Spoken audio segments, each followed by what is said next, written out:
नमस्कार दोस्तों, welcome to knowledge ABC. मैं हूं निखिल। हम लोग क्लास 9 साइंस का वर्क एंड एनर्जी चैप्टर पढ़ रहे थे और इस वाले पार्ट में हम लोग जानेंगे एनर्जी क्या होता है। एनर्जी के बारे में हम लोग डिटेल इस वाले पार्ट में जानने वाले हैं। चलिए शुरू करते हैं ये वाला पार्ट। तो एनर्जी क्या होता है, सबसे पहले ये सवाल आता है।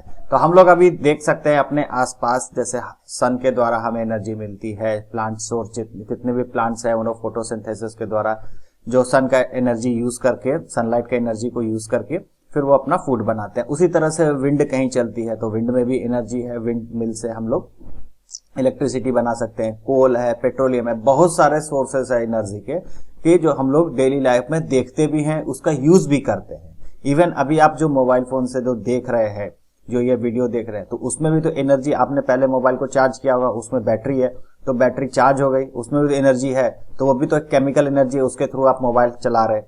तो उस तरह से आप देखें तो हर जगह एनर्जी का उपयोग होता है और हम लोग इसको करते भी है, ना चाहते हुए भी हम लोग करते हैं। अगर हम लोग ना देखना चाहें तो भी एनर्जी आसपास है, फिर भी हम लोग उसका उपयोग करते रहते हैं। अब इसमें सबसे कॉमन सोर्स है इलेक्ट्रिक एनर्जी, जो इलेक्ट्रिक, इससे हम लोग सारे चीजें, सारे अप्लायंसेस से चलाते हैं। हीटिंग के लिए जरूरत है तो हीटर का यूज कर लिया, एसी जरूरत है, कूलिंग के लिए जरूरत है तो एसी चला लिया, कूलर चला लिया, फैन चला लिया। तो बहुत सारे सोर्सेस ऑफ एनर्जी हैं। तो आखिर ये एनर्जी होता क्या है, ये चीज हम समझें। सोर्सेस ऑफ एनर्जी, बहुत सारे forms of energy. Light is a form of energy, heat is a form of energy, बहुत सारा फॉर्म होता है, ठीक है।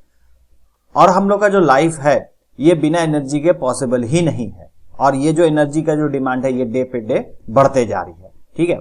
तो ये सब चीजें होती है एनर्जी में। तो अब इसका हम लोग साइंटिफिक मीनिंग समझते हैं कि एनर्जी का आखिर साइंटिफिक मीनिंग क्या होता है, जो हम लोग का बुक में बताया गया है कि इसका साइंटिफिक मीनिंग क्या है। तो उसको हम लोग कुछ एग्जांपल से समझते हैं। सबसे पहले मान लीजिए कि क्रिकेट ग्राउंड है। क्रिकेट ग्राउंड में एक फास्ट मूविंग क्रिकेट बॉल है, सीधे जाके विकेट को हिट कर देती है, तो विकेट क्या उखड़ के फेंका जाएगा, ठीक है। एक एग्जाम्पल हो गया। अभी आप पहले एग्जाम्पल को देखिए, इसमें क्या हुआ, एक बॉल को फेंका गया और वो जाके हिट कर गया विकेट से, ओके, तो विकेट निकल के फेंका गया, ओके। दूसरा एग्जाम्पल लेते हैं। दूसरा एग्जाम्पल हो जाता है कि एक हैमर है हमारे पास और उसको, एक कील को हमने एक वुडन प्लैंक में, वुडन के तख्ते में हमने उसको ठोका, ठीक है। तो क्या होगा, कील उसमें अंदर चला गया, ओके। ये भी एक एनर्जी का एग्जाम्पल हो गया। दूसरा एग्जाम्पल हो जाएगा, अगर एक कोई स्टोन है, वो किसी हाइट से हम गिराते हैं और नीचे ग्लास रख देते हैं, ठीक है, तो ग्लास फूट जाएगा। तो ये सारे चीज तो एग्जाम्पल आप देख लिए। अब इन चीजों को आप थोड़ा सा दूसरे ढंग से समझिए इसमें, कि इसमें हुआ क्या एक्चुअल में। तो जो भी ऑब्जेक्ट था, जैसे एक पहला हो गया कि क्रिकेट बॉल, दूसरा हो गया हैमर, तीसरा हो गया हमारा स्टोन, ठीक है। इसी तीनों के द्वारा ना वर्क हुआ, ठीक है। और इसमें ये कैपेसिटी थी कि ये दूसरे चीज में जाके इफेक्ट कर दे, ठीक है। जैसे कि क्रिकेट बॉल फेंका गया तो वो जाके विकेट को हिला दिया, विकेट निकल के फेंका गया। स्टोन गिरा तो ग्लास पैनल टूट गया, ठीक है। उसी तरह से जो मेरा दूसरा एग्जाम्पल था हैमर वाला, तो हैमर जब उस पे कील पे मारा गया तो कील में डिस्प्लेसमेंट हुआ और वो वुडन प्लैंक में चला गया, ठीक है। तो इस एग्जाम्पल से हम लोग को यह समझ में आ जाता है कि the object acquire the capacity to doing work through a different means, different तरीके से यहाँ पे कैपेसिटी तो है उसमें वर्क करने की, ओके। तो ये चीज इसमें समझ में आ जाती है। तो अब हम लोग ये कहेंगे, यहाँ पे साइंटिफिक मीनिंग ये कहता है कि जिस भी ऑब्जेक्ट में कैपेसिटी होती है वर्क करने की, उसमें एनर्जी होती है, ठीक है। जितनी ज्यादा कैपेसिटी होगी उतनी ज्यादा उसमें एनर्जी होगी, ठीक है। तो ये मेन डिफिनेशन इसका आ जाता है साइंटिफिक डिफिनेशन में। अब आप समझिए, कोई भी ऑब्जेक्ट है, एक ऑब्जेक्ट जाके दूसरे ऑब्जेक्ट को हिट किया, जैसे एक बॉल है, ये दूसरे बॉल को हिट किया, वो पहला वाला बॉल अपना एनर्जी लूज करेगा और दूसरे वाले को दे देगा, दूसरा वाला ऑब्जेक्ट एनर्जी गेन करेगा, ठीक है। पहला वाला ऑब्जेक्ट हमेशा फोर्स लगाएगा दूसरे वाले ऑब्जेक्ट को, ठीक है।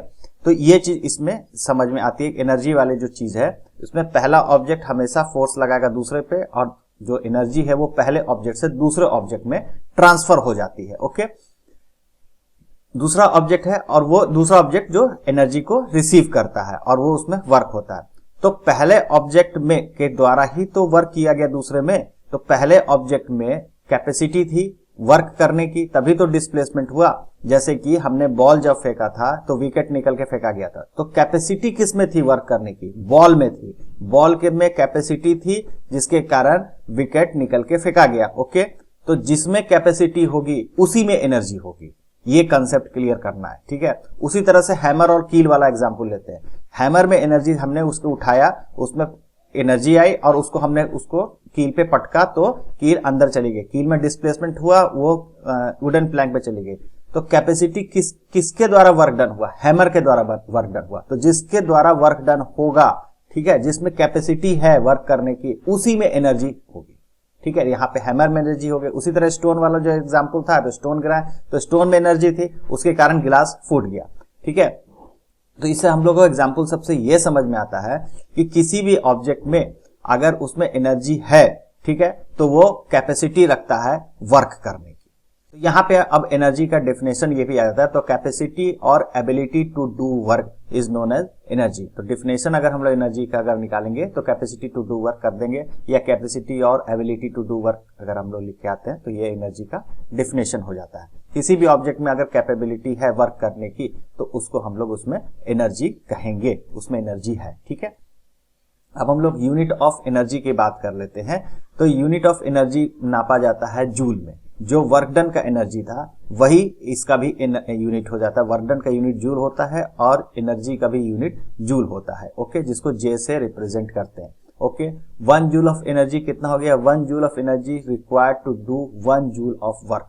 ठीक है, तो 1 जूल ऑफ वर्क करने के लिए जितनी एनर्जी जरूरत होती है उसको 1 जूल ऑफ एनर्जी कहते हैं, या 1 जूल ऑफ वर्क डन करने के लिए 1 जूल ऑफ एनर्जी कहेंगे। ओके, तो वर्क का जो फॉर्मूला होता है वर्क डन का, फोर्स इंटू डिस्प्लेसमेंट वाला, तो वही फॉर्मूला एनर्जी का भी होता है। तो जितनी वर्क डन होगी उतना ही एनर्जी उसमें लगेगी। कैपेसिटी है ना, कैपेसिटी है ना किसी ऑब्जेक्ट में काम करने की, वर्क करने की, तो जितनी ज्यादा कैपेसिटी होगी उतनी ज्यादा उसमें एनर्जी होगी। तो ये बेसिक कंसेप्ट होता है। और कंसेप्ट इसमें यह भी आ जाता है कि अगर किसी ऑब्जेक्ट के द्वारा वर्क किया गया किसी दूसरे ऑब्जेक्ट में, तो पहले ऑब्जेक्ट से एनर्जी ट्रांसफर हो जाएगी दूसरे ऑब्जेक्ट में। ठीक है, और जिसके द्वारा वर्क किया गया, किसके द्वारा, जैसे कि हैमर के द्वारा हिट किया गया था, तो एनर्जी किस में थी? हैमर में थी, जो कि ट्रांसफर हो गई कील में, और वो उसमें कील वुडन प्लैंक में चला गया। ओके, अब कुछ यूनिट, जो एनर्जी का जो यूनिट होता है जूल, उसका कुछ हायर यूनिट भी होता है, जैसे किलो जूल। जैसे ग्राम का किलोग्राम होता है तो 1000 ग्राम बराबर 1 किलोग्राम हो गया। उसी तरह से जूल का किलो जूल होता है तो 1000 जूल बराबर 1 किलो जूल हो जाता है। तो ये इसका यूनिट भी हो जाता है, हायर यूनिट है। Thank you very much. Video आपको अच्छा लगा तो लाइक से और सब्सक्राइब करना ना भूलें। मिलते हैं अगले वीडियो में।